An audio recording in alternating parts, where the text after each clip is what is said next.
welcome to Here We Are, Brattleboro's community talk show. I'm Wendy O'Connell, and today on our show we have Tom Yahn.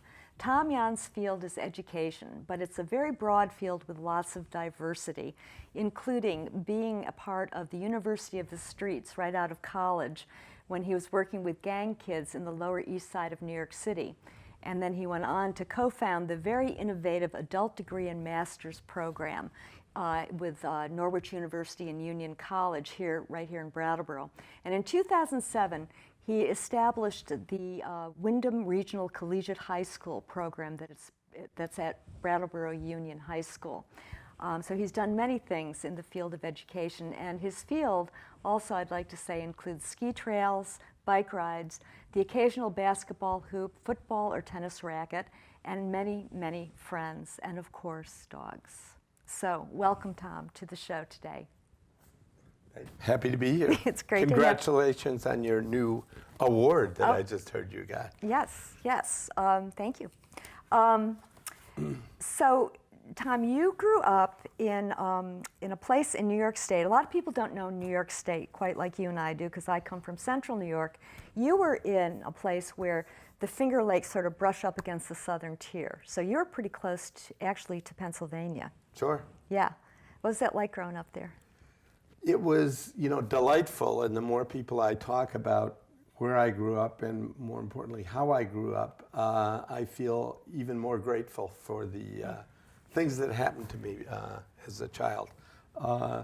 Partly due to both of my parents, but also due to the fact that I lived in a kind of a Levittown neighborhood where everybody had, one car, two kids, the whole story. And many of them ended up basically using my house as a clubhouse with the total approval of my parents. Much like today, when you have a clubhouse, much to the approval of your wife. Right, exactly. And yeah, go ahead. Well, you'd mentioned sports. Most of the activities around my house were designed around sports because that's what everybody wanted to do. My backyard contained a multi-use plot of ground that had long since lost its grass, and we had a full court basketball court, a downhill ski area, a wiffle ball court that oftentimes made use of a hard ball rather than a wiffle ball, and an ice skating rink in the wintertime. But I would say one of my greatest memories of that is having breakfast in our dining room, which also doubled as the Green Monster in left field of the baseball field that we had out back. And frequently, at least 5 or 10 times a year, our dinners would be interrupted by a softball coming through the window and landing in the spaghetti. So that's kind of the atmosphere that I grew up in. Never a dull moment. Yeah, yeah. And kids were always welcome. Right. Yeah. I can't say the same, that the parents of the kids had the same sentiment. Because of the nature of the basketball court and the baseball diamond was dirt. We didn't have enough money to blacktop it. Frequently, our backyard would get maybe 2 or 3 inches of dust on it. And when the wind would blow just right, and when the neighbors had decided to hang out their laundry, oftentimes my mother would get complaints about the dirty sheets that were strung down the street. And one of her classic remarks that really meant a lot to me, and I think all my friends that were playing baseball there, was, "I'm sorry, I can't help it. I'm growing kids, not grass." And that usually ended the relationship between the adults on my block. But the good thing about it was, as my father pointed out to me one day, I don't have to build any fence around our yard because the neighbors slowly fenced our yard in with their own fences to keep us out. That's great. So it's kind of a Tom Sawyer situation Yeah, going exactly. on, right? Yeah, That's yeah. great. And your dad also played his part in all of this.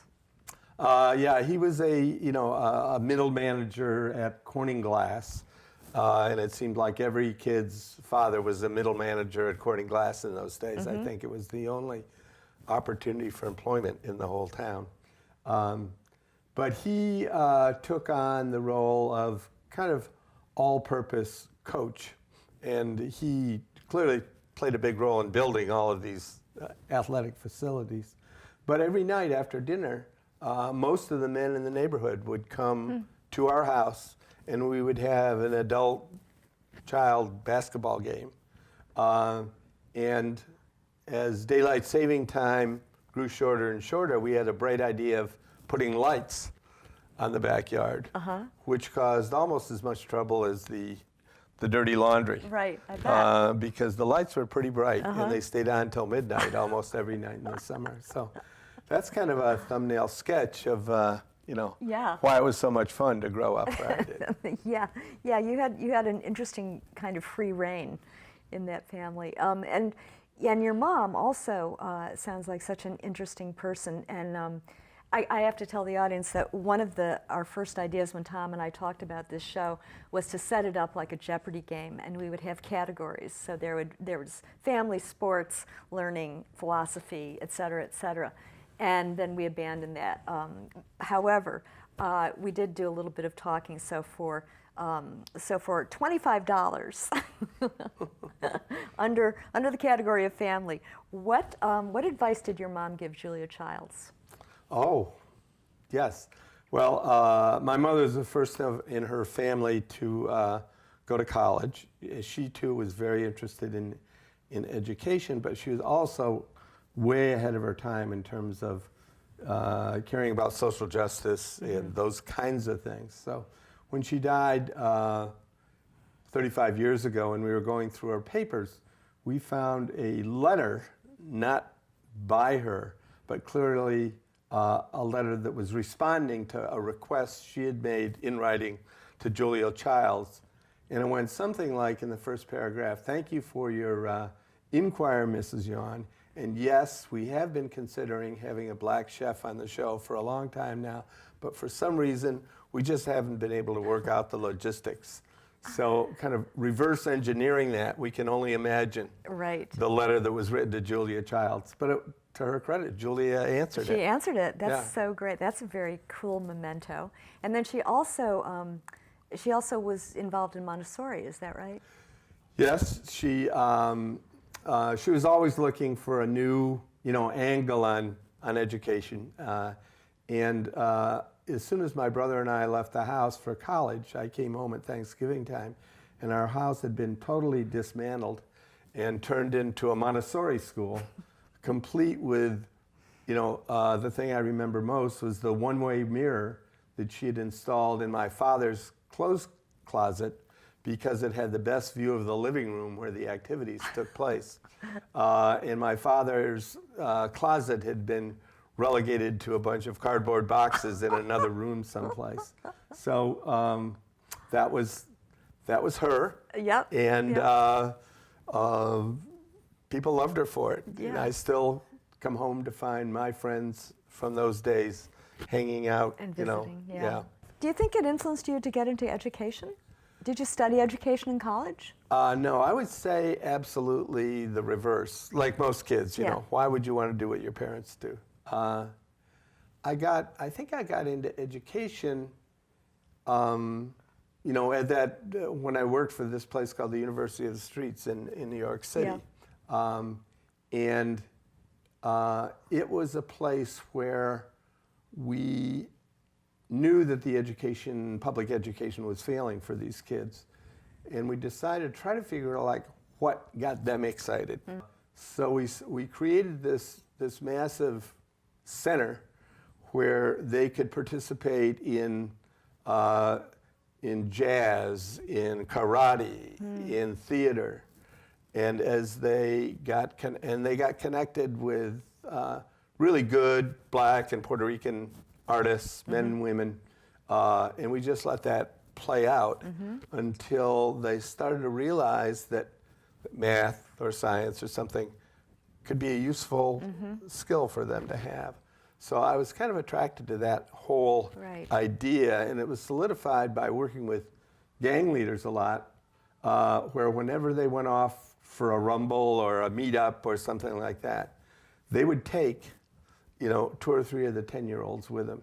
And that always amazed me as a practice. I thought it sounded dangerous to me. And when I talked to them about it, they said, how's somebody going to learn? Yeah. We got to, these kids, we're going to be gone sometime, and we got to. So it's kind of an apprenticeship model in some ways, which I think now I look at places like the Career Center, where you do showing as a way of teaching rather than lecturing. So it's more hands-on. So I've always felt like that's the best thing to keep in mind in education. One is clearly hands-on education is more attractive, but also starting with the student's interest rather than the teacher's interest is kind of like what it's all about. My first real teaching job, at a college level, happened to be when I was asking a student I was asked by Goddard College to take over a class for a faculty person that had to leave the area. And before he left, I went to him to say, I'm doing this and I'm excited about it, but how do you work it? How does that work? And he said, son, I can only tell you one thing. The quicker you turn it over to the students, the better off you're going to be. And in some ways, I always think about that, not just in educational settings, but in any kind of a group setting where you're trying to engage a group of other people in problem solving or creating an organization. And it doesn't mean that the teacher abdicates their role or the leader. But the first step ought to be to, include other people's thinking. Do you illustrated that with the kids, and that kind of a apprenticeship model. When you started with the adult degree program, which you've already gotten some shout outs on this show from various people who took the program. And so when you started that, how did you propose, how did you offer that? It was a very simple formula and one that was, pretty exciting. As the program I worked with first was called the Adult Degree Program. It was a bachelor's degree program, and people came one weekend a month. We started here at the building next to the courthouse, and then we moved to a wonderful place up at what's known as Vayback now, and Joe Famolari, that some of us, got to know, who was very much believed in the apprenticeship model, as that's how he got educated.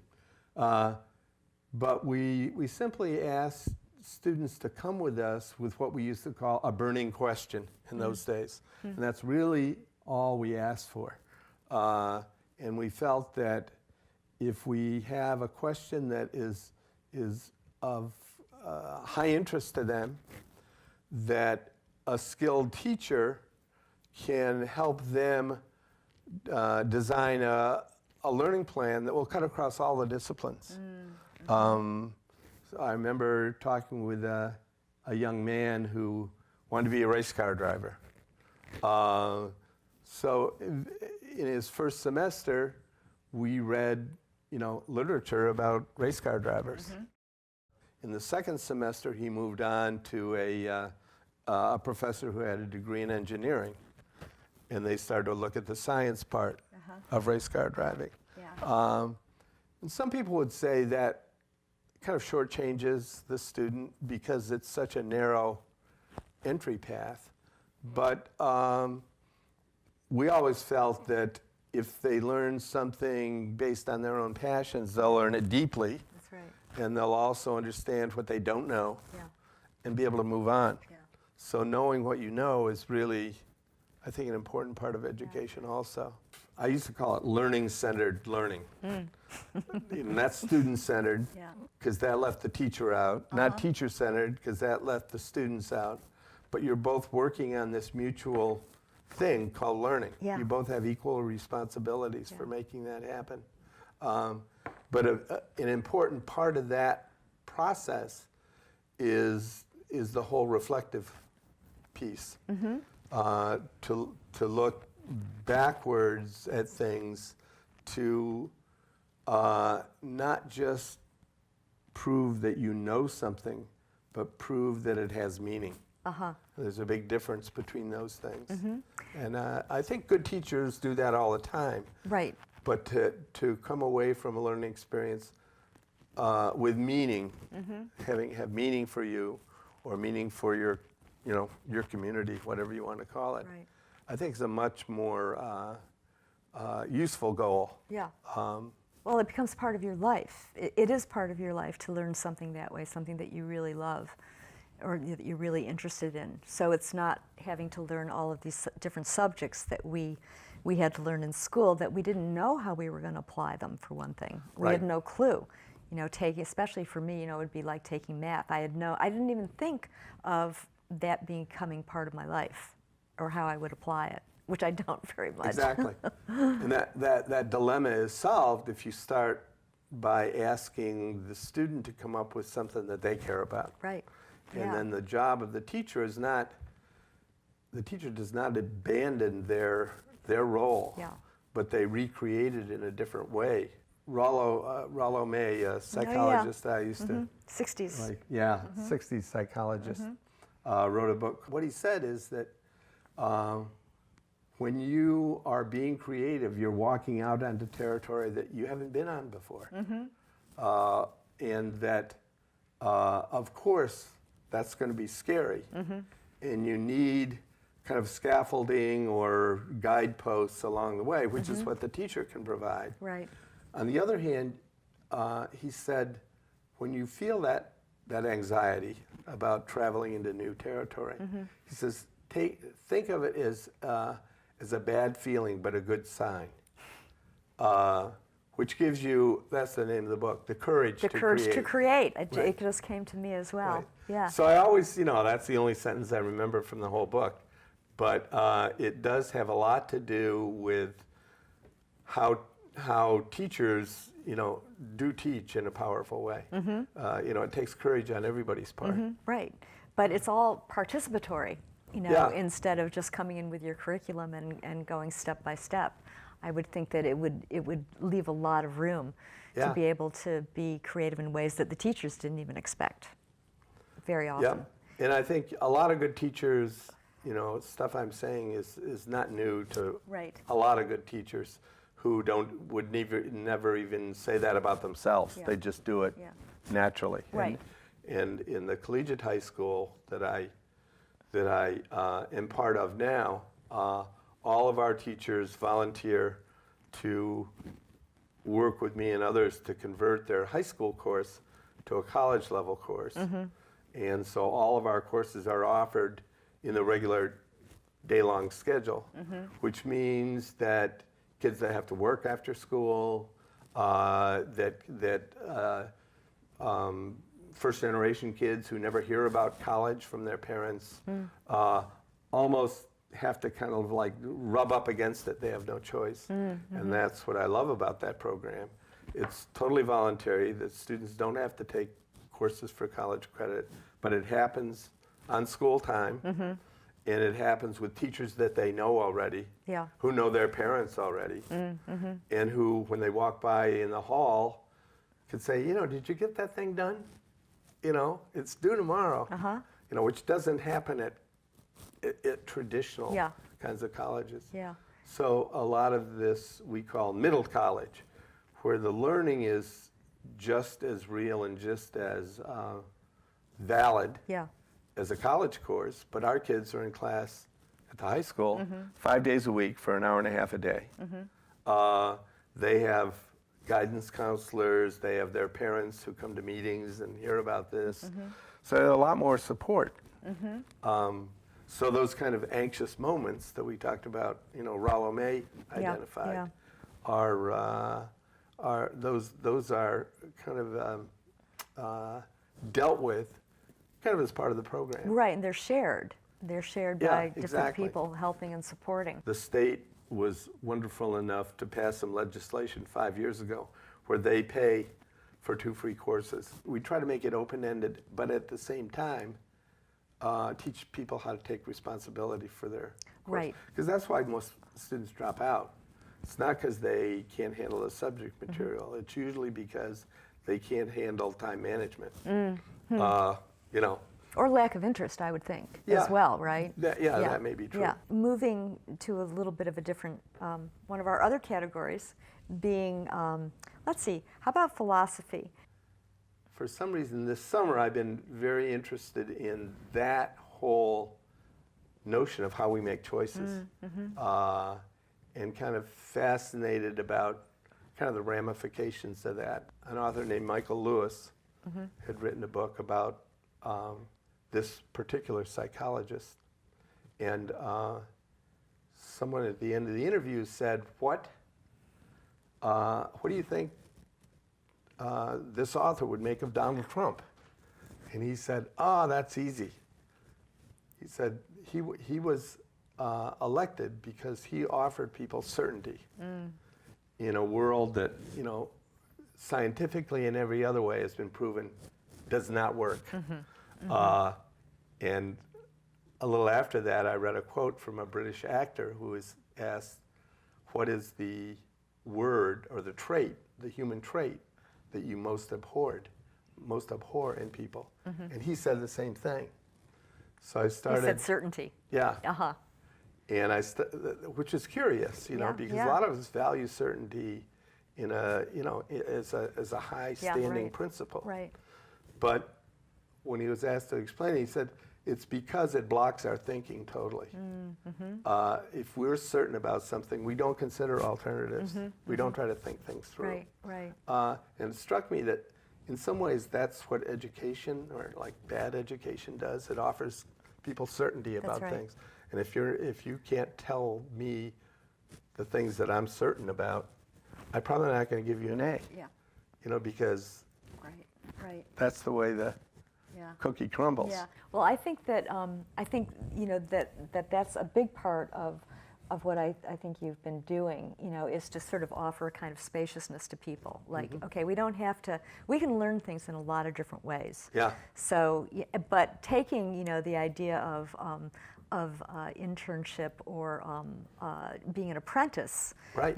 From street gangs, and taking all of these, getting the kind of results that you've gotten with the different degree programs and in the high school, collegiate high school. It sounds an awful lot like people do very well when they have support in articulating and being able to put into practice their intuition or what they are most connected with. No, I believe in that, yeah. And like we've said before, believing in those things when, a word I've heard used to identify that, when it comes from a kind of a tacit place, someplace that you're sure of or that you count on, but you don't know why you know it. Right.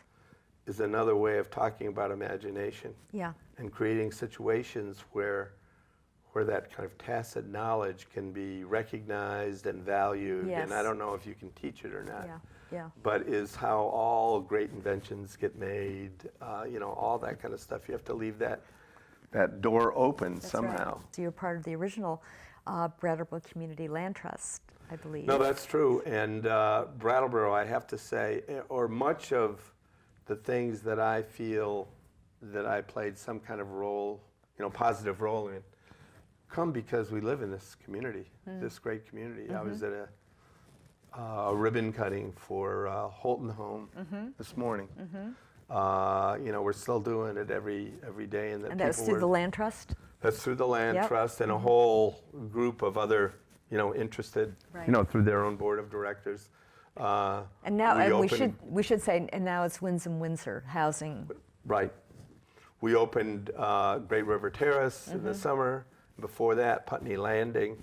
So, the Brattleboro Area Community Land Trust continues to just roll one project Yeah, out it's after the incredible. other. And Connie Snow did such an amazing job of establishing that and keeping it going. So Tom, over many years, you've been an athlete. You've continued to be an athlete through thick and thin. And I know that downhill skiing is one of your big loves, as well as biking. Downhill skiing is more of an individual endeavor. Usually I know that you like teams and working with people in relationship that way. We didn't even get into the consciousness raising groups of the of the 70s, which is probably just as well. But anyway, can you just talk a little bit about what it's like to go down a nice black diamond slope when it's fluffy, beautiful new snow? Well, I would start by the thing that makes that possible is that my wife, who studies Buddhism and loves the act of meditation, and I think I understand why she loves it so much, is the one that encourages me to go out there. But I feel like that's a shared, what she gets out of meditation is the same thing in a way that I get out of skiing. That has to do with, being in the present. And, there's certain times when you're, sliding through brand new powder where you have to be super alert because there's all kinds of things underneath it. And super not alert, super not thinking. So we used to call it the Church of the White Snows.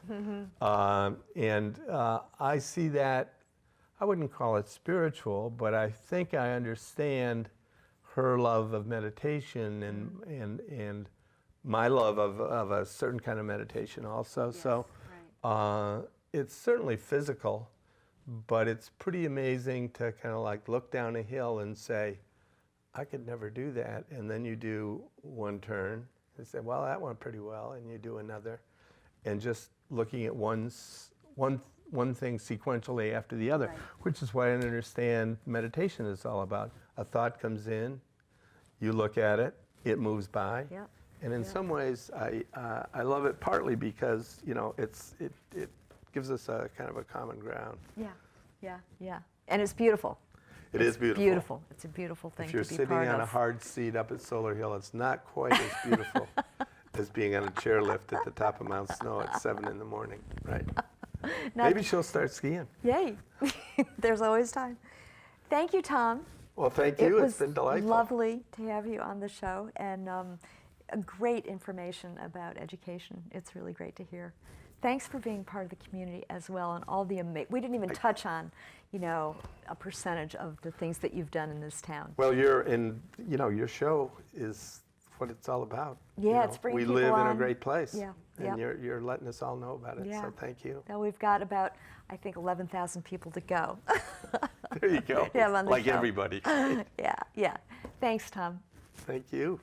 Thanks to all of you for tuning in, and next week we'll be back and we'll have someone else talking about something else extremely cool.